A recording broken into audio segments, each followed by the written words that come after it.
नमस्कार विद्यार्थी मित्रांनो, conceptual understanding of the Indian constitution हा व्हिडिओ आपण आपल्या यूट्यूब चॅनलवर टाकलेला आहे. तुम्ही हा व्हिडिओ बघितला नसेल तर डिस्क्रिप्शन बॉक्समध्ये लिंक दिलेली आहे, त्यावर क्लिक करा आणि तो संपूर्ण व्हिडिओ बघा आणि त्यानंतरच हा व्हिडिओ तुम्हाला समजेल. तर मित्रांनो, मी प्राध्यापक लोकेश तायडे, घटना निर्मिती म्हणजे मेकिंग ऑफ द कॉन्स्टिट्यूशन आज आपण शिकणार आहोत. राज्यघटना काय असते हे आपण मागील व्हिडिओमध्ये समजून घेतलेलेच आहे. तर बघा मित्रांनो, आजची जी व्हिडिओ आहे ही जास्त फॅक्च्युअल बेस असेल, म्हणजे फॅक्ट बेस असेल, त्यामुळे लक्षपूर्वक ऐका. परीक्षेच्या दृष्टिकोनातून देखील हे महत्त्वाचे आहे. या व्हिडिओमध्ये संविधान बनवण्यासाठी संविधान सभेची जी मागणी झालेली आहे, ज्याला पुस्तकामध्ये म्हणतात मित्रांनो, साधारणतः एखाद्या सार्वभौम लोकशाही देशाची घटना तयार करण्याचे कार्य लोकांच्या प्रातिनिधिक संस्थेमार्फत पार पाडले जाते. घटनेवर चर्चा करून ती स्वीकृत करण्याच्या उद्देशाने लोकांनी निवडून दिलेल्या अशा संस्थेला संविधान सभा किंवा कॉन्स्टिट्युएंट असेंब्ली असे संबोधले जाते. म्हणजे काय तर लोकशाही राज्यपद्धती स्वीकारली आहे अशा देशामध्ये घटना तयार करताना त्या देशातील लोकांचे म्हणजे जनतेचे प्रतिनिधित्व करत असेल असा काही लोकांचा समूह जेव्हा घटना तयार करतो आणि त्यावर चर्चा करतो, ती स्वीकृत करण्याचा अधिकार त्यांना असतो जनतेच्या वतीने, तेव्हा त्याला संविधान सभा किंवा कॉन्स्टिट्युएंट असेंब्ली असे म्हणतात. तर मित्रांनो, स्वातंत्र्यपूर्व काळातच भारतासाठी संविधान सभेची मागणी करण्यात आली. आपण काही फॅक्ट्स आता बघणार आहोत. 1922मध्ये महात्मा गांधींनी सर्वप्रथम संविधान सभा असा शब्दोल्लेख न करता अशा एका सभेची मागणी केली. त्यानंतर 1934मध्ये भारतासाठी संविधान सभेची कल्पना सर्वप्रथम मांडण्याचे श्रेय हे मानवेंद्रनाथ रॉय यांना दिले जाते. रॉय जे होते ते भारतातील साम्यवादी चळवळीचे अग्रणी होते. त्यानंतर डिसेंबर 1934मध्ये भारतीय राष्ट्रीय काँग्रेसने पहिल्यांदाच भारताची घटना तयार करण्यासाठी संविधान सभेची औपचारिक मागणी केली. 5 ते 7 डिसेंबर 1934 दरम्यान पाटणा येथे भरलेल्या काँग्रेसच्या कार्यकारिणीच्या बैठकीत काँग्रेसने भारतीय घटनात्मक सुधारणांबाबतचा ब्रिटिश संयुक्त संसदीय समितीचा अहवाल फेटाळून लावला व संविधान सभेची मागणी केली. त्यानंतर 1938मध्ये जवाहरलाल नेहरू यांनी काँग्रेसच्या वतीने मागणी केली की स्वतंत्र भारताची घटना प्रौढ मतदानाद्वारे निवडण्यात आलेल्या संविधान सभेद्वारे कोणत्याही बाह्य प्रभावाविना तयार करण्यात यावी. यानंतर 1940च्या लॉर्ड लिनलिथगो यांच्या ऑगस्ट ऑफरद्वारे ब्रिटिश सरकारने पहिल्यांदाच भारताची घटना मुख्यतः भारतीयांनी तयार करावी हे तत्त्व मान्य केले. त्यानंतर 1942च्या सर स्टॅफर्ड क्रिप्स यांच्या तरतुदींमध्ये भारताची घटना पूर्णतः भारतीयांनी तयार करावी हे तत्त्व देखील मान्य करण्यात आले. शेवटी मे 1946मध्ये जाहीर करण्यात आलेल्या कॅबिनेट मिशन प्लॅनमध्ये संविधान सभेच्या निर्मितीची तरतूद करण्यात आली. आता आपण बघूयात की संविधान सभेची निर्मिती व रचना, ज्याला formation and structure of the constituent assembly असे देखील म्हणतात. तर मित्रांनो, संविधान सभेमध्ये कॅबिनेट मिशन प्लॅन, ज्याला त्रिमंत्री योजना असे देखील म्हणतात, त्यामधील तरतुदींची जी रचना होती ती पुढील प्रमाणे होती. संविधान सभेत एकूण 389 सदस्य असतील. त्यापैकी 292 सदस्य ब्रिटिश प्रांताकडून निवडून दिले जातील.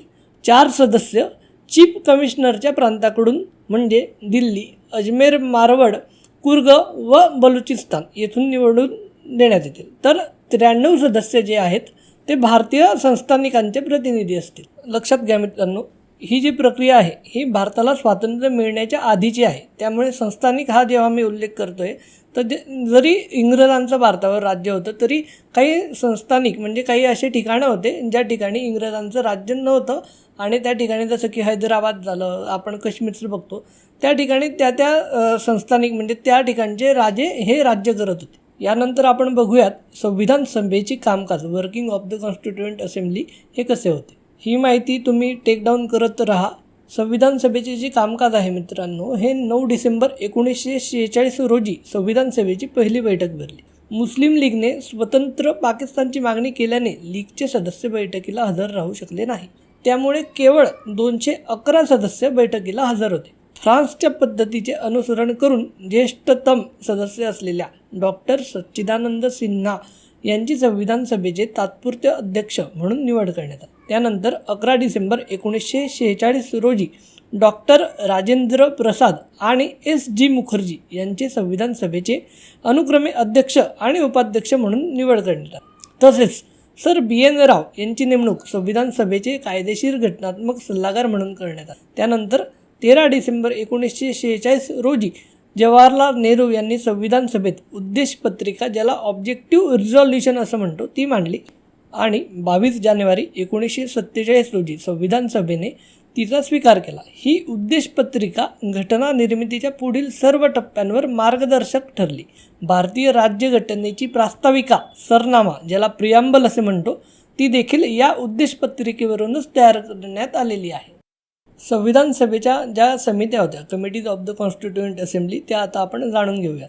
तर बघा, मसुदा समिती जी होती त्याचे अध्यक्ष होते डॉक्टर बाबासाहेब आंबेडकर. संघ राज्य अधिकार समिती होती, त्याचे अध्यक्ष होते जवाहरलाल नेहरू. संघ राज्य घटना समिती होती, ज्याचेही अध्यक्ष जवाहरलाल नेहरू होते. त्यानंतर प्रांतिक घटना समिती होती, वल्लभभाई पटेल हे त्याचे अध्यक्ष होते. त्यानंतर एक समिती आहे मूलभूत हक्क व अल्पसंख्याक विषयक सल्लागार समिती, वल्लभभाई पटेल हे त्याचे अध्यक्ष होते. या समितीच्या 2 उपसमित्या देखील होत्या, ज्याला मूलभूत हक्क उपसमिती म्हणतात आणि दुसरी होती अल्पसंख्याक उपसमिती. 6वी आहे कार्यपद्धती नियम समिती, डॉक्टर राजेंद्र प्रसाद हे त्याचे अध्यक्ष होते. 7वी आहे राज्यांशी चर्चेसाठीची समिती, जी देखील जवाहरलाल नेहरू यांच्या अध्यक्षतेखाली नेमण्यात आली होती. आणि 8वी होती सुकाणू समिती, डॉक्टर K.M. मुन्शी हे त्याचे अध्यक्ष होते. तर यामध्ये सर्वात महत्त्वाची जी समिती आहे तिचं नाव आहे मसुदा समिती, ज्याला ड्राफ्टिंग कमिटी असं म्हणतात. तर 29 ऑगस्ट 1947 रोजी डॉक्टर आंबेडकरांच्या अध्यक्षतेखाली स्थापन करण्यात आलेल्या या समितीकडे घटनेचा मसुदा तयार करण्याची जबाबदारी होती. या समितीमध्ये एकूण 7 सदस्य होते. एक स्वतः डॉक्टर बाबासाहेब आंबेडकर, दुसरे होते N. गोपालस्वामी अय्यंगर, त्यानंतर होते अल्लादी कृष्णस्वामी अय्यर, सईद अहमद सादुल्लाह, नंतर डॉक्टर K.M. मुन्शी, N. माधवराव आणि T.T. कृष्णमाचारी. त्यामध्ये N. माधवराव जे होते, B.L. मित्र यांनी अनारोग्याच्या कारणाने राजीनामा दिला म्हणून त्यांची निवड या ठिकाणी करण्यात आली होती. आणि D.P. खेतान यांच्या मृत्यूनंतर T.T. कृष्णमाचारी यांची नियुक्ती करण्यात आली होती. तर मित्रांनो, मसुदा समितीने विविध समित्यांच्या तरतुदींचा विचार करून भारताच्या घटनेचा पहिला मसुदा तयार केला व तो फेब्रुवारी 1948 प्रकाशित केला. भारतीय जनतेला मसुद्यात सुधारणा सुचवण्यासाठी 8 महिन्यांचा कालावधी देण्यात आला होता. जनतेची वक्तव्ये, टीका व सूचना या सर्व लक्षात घेऊन ऑक्टोबर 1948 दुसरा ड्राफ्ट तयार करण्यात आला, ज्याला मसुदा असं म्हणतात. तो संविधान सभेच्या अध्यक्षांना 24 ऑक्टोबर 1948 रोजी सादर करण्यात आला. आता आपण बघूयात घटनेची स्वीकृती, ज्याला इनॅक्टमेंट ऑफ द कॉन्स्टिट्यूशन असं म्हणतात. डॉक्टर आंबेडकरांनी 4 नोव्हेंबर 1948 रोजी घटनेचा अंतिम मसुदा संविधान सभेत मांडला. मसुद्याचे 3दा वाचन व चर्चा झाल्यानंतर 26 नोव्हेंबर 1949 रोजी घटना स्वीकृत करण्यात आली. त्या दिवशी उपस्थित असलेल्या 284 सदस्यांनी घटनेवर सह्या केल्या. या तारखेचा उल्लेख घटनेच्या प्रास्ताविकेमध्ये केलेला आहे.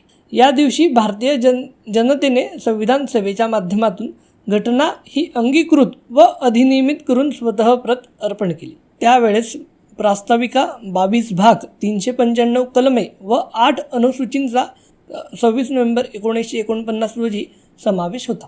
आता आपण बघूयात घटनेचा अंमल हा कसा झाला.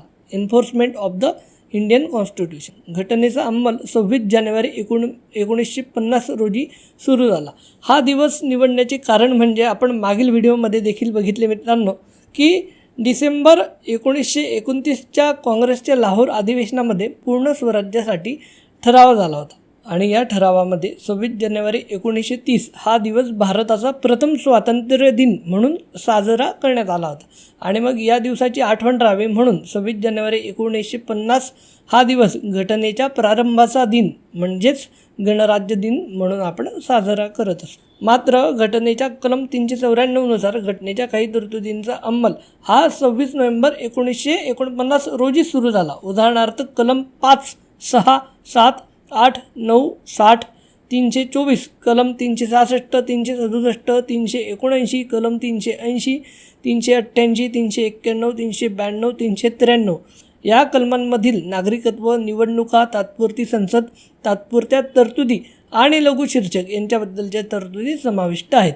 अशा रीतीने मित्रांनो 64 लाख रुपये खर्च करून 2 वर्षे आणि 11 महिने 18 दिवसांच्या कालावधीत ही घटना तयार करण्यात आली. या कालावधीत संविधान सभेची टोटल 11 सत्रे झाली. या दरम्यान संविधान सभेने 166 दिवस काम केले, तर मसुदा समितीने 114 दिवस या मसुद्यांवर काम केले. तसेच घटनाकर्त्यांनी जगातील सुमारे 60 देशांचा या घटनेमध्ये विचार केला. तर बरीचशी फॅक्च्युअल माहिती आज आपल्याला या व्हिडिओमधनं मिळालेली आहे. मित्रांनो, तुम्हाला काही डाऊट असतील, शंका असतील तर तुम्ही खाली कमेंट बॉक्समध्ये कमेंट करून ते विचारू शकतात. तुम्ही संपूर्ण व्हिडिओ बघितला त्याबद्दल तुमचे खूप खूप धन्यवाद आणि आता आपण इथे थांबूया.